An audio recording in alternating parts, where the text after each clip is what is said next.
जियो जियो जियो छक्का मार दिया पाकिस्तान ने। ऐसा छक्का जो सीधा स्टेडियम पार गया। जी हाँ दोस्तों, पाकिस्तान की जानिब से अमेरिका और ईरान के बीच सालसी कराने का पहला जबरदस्त नतीजा सामने आ गया। कमाल ही कर दिया पाकिस्तान ने। अमेरिका को कहा 10 अरब डॉलर्स दो। हाथ जरा तंग है आजकल। 10 अरब डॉलर्स 5 साल के लिए हमारे अकाउंट में रखवाओ ताकि हमारे ज़र मुबादला के ज़खायर बेहतर हो जाएं। हमारे दुश्मन रोज ताने मारते थे, क्या मिला सालसी के बदले, क्या मिला ये देख लो, जवाब मिल गया अब। खैर, ये खबर दी है रॉयटर्स ने। लिखा, पाकिस्तान के वजीर ख़जाना मोहम्मद औरंगज़ेब ने वाशिंगटन में अमरीकी वजीर ख़जाना स्कॉट बेसेंट से मुलाकात की। कहा, खित्ते के हालात की वजह से शदीद दबाव पड़ा पाकिस्तान की मईशत पे, इसलिए पाकिस्तान को 10 अरब डॉलर दिए जाएं 5 बरस के लिए। भाई वाह, यकीन करें जितनी तारीफ करें इस फैसले की उतनी ही कम है।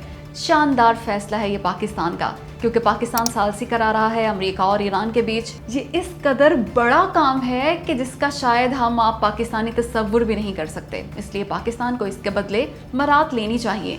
10 अरब डॉलर्स लेने का फैसला बिल्कुल दुरुस्त है। दुनिया में कोई फ्री लंच नहीं होता, वैसे भी मुफ्त काम करने से कदर नहीं रहती। रहा ईरान, तो उससे पैसे लेने की ज़रूरत नहीं हमें, क्योंकि अमेरिका ईरान हतमी मुआहदे के बाद ईरान में सैकड़ों अरब डॉलर्स खर्च किए जाएंगे इंफ्रास्ट्रक्चर की बहाली पे। पाकिस्तान ही से जाएगा खाम माल और पाकिस्तान ही बनाएगा ये इंफ्रास्ट्रक्चर। ये सैकड़ों अरब डॉलर्स का फ़ायदा होगा हमें। खैर, अमेरिका मज़ीद सरमायाकारी भी करेगा पाकिस्तान में, तिजारत बढ़ाएगा पाकिस्तान से, यूँ बरामदात बढ़ेंगी पाकिस्तान की। खैर, अगर अमेरिका से ये पैसे मिल गए पाकिस्तान को, तो हमारी मईशत पे इंतहाई मस्बत असरात पड़ेंगे। हमारे ज़र मुबादला के ज़खायर बहुत ज़्यादा बेहतर हो जाएंगे, जिससे डॉलर का रेट कम हो जाएगा और तगड़ा हो जाएगा रुपया, और भी बेतहाशा फ़वाइद होंगे। अब देखते हैं कब तक मिलते हैं ये 10 अरब डॉलर्स। ईरान कहाँ याद रखोगे पाकिस्तान को। अब की बार ईरानी वज़ीर दाखिला सिकंदर मोमिनी की जान बचा ली पाकिस्तान ने। दोस्तों, खबरें हैं कि ईरान के वज़ीर दाखिला सिकंदर मोमिनी पाकिस्तान आना चाह रहे थे, मगर शदीद ख़तरा था कि अमेरिका उनके तैयारे को निशाना बना सकता है, क्योंकि जंग जो जारी है अमेरिका और ईरान की। अमेरिका मुसलसल हमले कर रहा है ईरान पे। जाहिर है वो सिकंदर मोमिनी को भी हिट कर सकता था। ऐसे में पाकिस्तान ने अमेरिका को कहा, सिकंदर मोमिनी को कुछ नहीं कहना, उनके तैयारे पे हमला नहीं करना। इसराइल को भी मना कर दें कि वो भी कोई गलत हरकत ना करे। अमेरिका ने फौरन बात मान ली पाकिस्तान की, और यूं सिकंदर मोमिनी बाहिफाजत पाकिस्तान पहुंच गए। इस खबर में 3 बातें निहायत अहम हैं। एक तो ये कि पाकिस्तान ने अमेरिका को मना किया सिकंदर मोमिनी को नुकसान पहुंचाने से, और वो मान गया। दूसरी बात, पाकिस्तान का सिर्फ कहना ही काफ़ी था। पाकिस्तान को इस मकसद के लिए जंगी तैयारे नहीं भेजना पड़े ईरान सिकंदर मोमिनी को बाहिफाजत पाकिस्तान लाने के लिए। ये बहुत बड़ी बात है, बहुत बड़ी। और तीसरी अहम बात ये कि इससे ये भी साबित होता है कि अमेरिका ईरान जंगबंदी अब बहुत करीब है, क्योंकि सिकंदर मोमिनी को भेजा है पासदारान इनकलाब ने अमन, शांति और सुलह का पैगाम देके। इंशाल्लाह बहुत जल्द आप देखेंगे कि जंगबंदी का बाज़ाब्ता ऐलान हो जाएगा। और सीधा हो गया कतर ईरान के सामने, धमकी दे दी ईरान को हमले की। जी हाँ दोस्तों, सालसी का बहुत ज़्यादा शौक चढ़ा था कतर को। चाह रहा था पाकिस्तान के साथ साथ उसका भी नाम आ जाए सालिस के तौर पे, कहीं पाकिस्तान ही ना ले जाए सारे का सारा क्रेडिट दुनिया की सबसे बड़ी डील का। मगर अब ये सारा शौक शायद पूरा हो चुका कतर का, या यूँ कहें कि ईरान ने हमले कर कर के पूरा कर दिया। इसलिए कतर, जो कि कभी सालिस था, अब ईरान को धमकियां दे रहा है हमले की।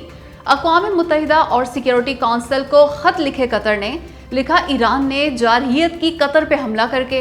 हरजाना अदा करे ईरान, हरजाना, नुकसान पूरा करे कतर का।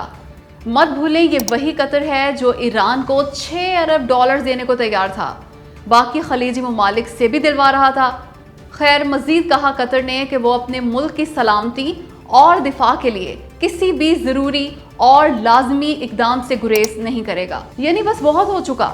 अब अगर हमला किया ईरान ने, तो कतर भी जवाबी हमला ठोक देगा ईरान पे। यूं सालसी से तो उसने एक तरह से तौबा कर ली, पाकिस्तान के हवाले ही कर दिया शायद ये मुश्किल तरीन काम। वैसे बंदा पूछे, कतर भाई बैठे बिठाए सालसी का पंगा लेने की आखिर जरूरत ही क्या थी। पाकिस्तान की ताकत देखे जरा। अरब और खलीजी ममालिक ने अमेरिका को सिर्फ इसलिए अड्डे दे रखे थे ताकि अमेरिका उनकी सिक्योरिटी करे, लेकिन अमेरिका ना बचा सका उन्हें। सिर्फ अमेरिकी अड्डों को ही टारगेट नहीं कर रहा ईरान, बल्कि इन ममालिक के शहरी इंफ्रास्ट्रक्चर को भी निशाना बना रहा है। कतर, जो कि सालिस था, उसे भी न बख्शा ईरान ने। लेकिन सऊदी अरब को कुछ नहीं कह रहा। इसकी वजह है पाकिस्तान। पाकिस्तान ने सख्त तरीन अल्फाज में ईरान को पैगाम पहुंचाया है कि सऊदी अरब पे हमला किया तो फिर हमसे किसी खैर की तवक्को ना रखना, इसीलिए सऊदी अरब महफूज है आज। ये है पाकिस्तान से किए गए दिफाई मुआहदे की ताकत, यानी अमेरिका से मुआहदे ना बचा सके खलीजी ममालिक को, लेकिन सऊदी अरब ने किया दिफाई मुआहदा पाकिस्तान से और बच गया। तभी तो कुवैत बहुत ज़्यादा शिद्दत से चाह रहा है कि जल्द अज जल्द पाकिस्तान दिफाई मुआहदा कर ले उससे।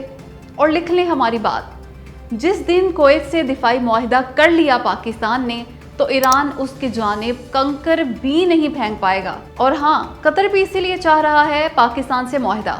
हो सकता है कतर और कुवैत दोनों के साथ एक ही वक्त में कर ले पाकिस्तान ये डिफेंस एग्रीमेंट। खैर, अब आपके जहन में दो बातें आ रही होंगी।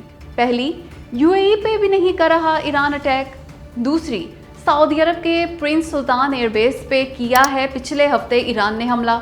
अब सुने इन दोनों के जवाब। रॉयटर्स के मुताबिक यूएई ने 20 अरब डॉलर्स दिए ईरान को। जाहिर है उसका मकसद ये था कि ईरान उस पर हमला ना करे, लेकिन ईरान ने इसके बावजूद सख्त वार्निंग जारी कर दी यूएई को। अगर हालात यूं ही खराब रहे तो लिख ले मेरी बात, ईरान करेगा हमला यूएई पे। और मत भूलें कि ईरान ने दुबई की ऐसी तैसी फेर दी है। सबसे ज्यादा हमले किए ही यूएई पे हैं, इसलिए यूएई महफूज नहीं, कभी भी नंबर लगा सकता है उसका ईरान। रही बात सऊदी अरब की, तो सऊदी अरब में मौजूद अमरीकी अड्डे को निशाना बनाया था ईरान ने, सऊदी शहरी इंफ्रास्ट्रक्चर को नहीं, यानी अमेरिका को हिट किया था। उस अड्डे की हिफाजत अमेरिका की जिम्मेदारी है। पाकिस्तान क्यों करता भला अमरीकी अड्डे का दिफा? या अल्लाह रहम पाकिस्तानियों, खबरदार होशियार, एक बार फिर सैलाब आने वाला है।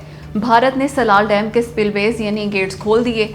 अगले 48 घंटे में सैलाबी रैला पहुंच जाएगा दरियाए चनाब पे वाक़े हेड मराला के मकाम पे। चनाब में पानी का बहाव बहुत ज्यादा बढ़ गया है। सैलाबी रैला तेजी से पाकिस्तान की तरफ आ रहा है। सलाल डैम है हेड मराला से सिर्फ 78 किलोमीटर ऊपर। बारिशें भी बला की तेज हो रही हैं। भारत बगलिहार डैम के दरवाजे भी खोल सकता है, इसलिए सैलाबी रैला 48 घंटों से पहले भी पहुंच सकता है। अचानक बढ़ सकता है हेडमराला के मकाम पे पानी का लेवल। सबसे ज्यादा खतरा है वजीराबाद और उसके आसपास के देहातों, गुजरात, हाफिजाबाद और मंडी बहाउद्दीन को। पिछले दिनों वजीराबाद के करीबी इलाकों में पानी दाखिल होने और लोगों को रेस्क्यू करने की खबरें भी आ चुकी, इसलिए अब तो बहुत ज्यादा एहतियात की जरूरत है इन इलाकों में। लेकिन खतरा सिर्फ इन इलाकों को ही नहीं, बल्कि फैसलाबाद, झंग, चिन्योट और सियालकोट को भी दरमियाने दर्जे का खतरा है। खैर, जब भारत सलाल डैम के स्पिलवेज खोलता है तो पाकिस्तान में पानी सबसे पहले सियालकोट में वाक़े हेडमराला पहुंचता है। उसके फौरन बाद ये गुजरात और हाफिजाबाद के करीब वाक़े खान की बैराज जाता है और फिर रुख करता है वजीराबाद का।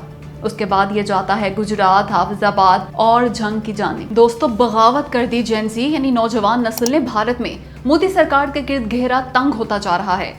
एक्शन रिप्ले लग रहा है ये बांग्लादेश में चली तहरीक का। तलबा का एहतजाज है कि रोज बरोज शदीद तर होता चला जा रहा है। मुसलसल जारी और सारी है धरना। मजीद लाखों लोग दिल्ली की सड़कों पे लाने की बात कर रहे हैं तलबा। ये मोदी जी के मौजूदा यानी तीसरे दौरे हुकूमत के लिए अब तक का सबसे बड़ा चैलेंज है। कॉकरोच जनता पार्टी ने शुरू किया ये एहतजाज, उसके बाद कांग्रेस भी शामिल हो गई इसमें। राहुल गांधी और उनकी बहन प्रियंका गांधी को गिरफ्तार करने और सोनम वांगचुक की भूख हड़ताल और जबरी मुंतकिली ने बामे अरूज पे पहुंचा दिया इस एहतजाज को, मजीद ताकत अता कर दी। जवाब में दिल्ली पुलिस बदतरीन तशद्दुद कर रही है मुजाहिरीन पे। खवातीन मुजाहिरीन के साथ ऐसी शर्मनाक हरकतें कर रही है जिन्हें बताया भी नहीं जा सकता। रूह कांप के रह जाती है ये मनाजिर देखकर। तलबा मुजाहिरीन ऐसी नारेबाजी कर रहे हैं जिनमें मोदी जी को बराह रास्त एक गलीज गाली दी जा रही है। वो वजीर तालीम से इस्तीफा मांग रहे हैं, साथ ही मोदी जी से माफी मांगने का मुतालबा भी कर रहे हैं।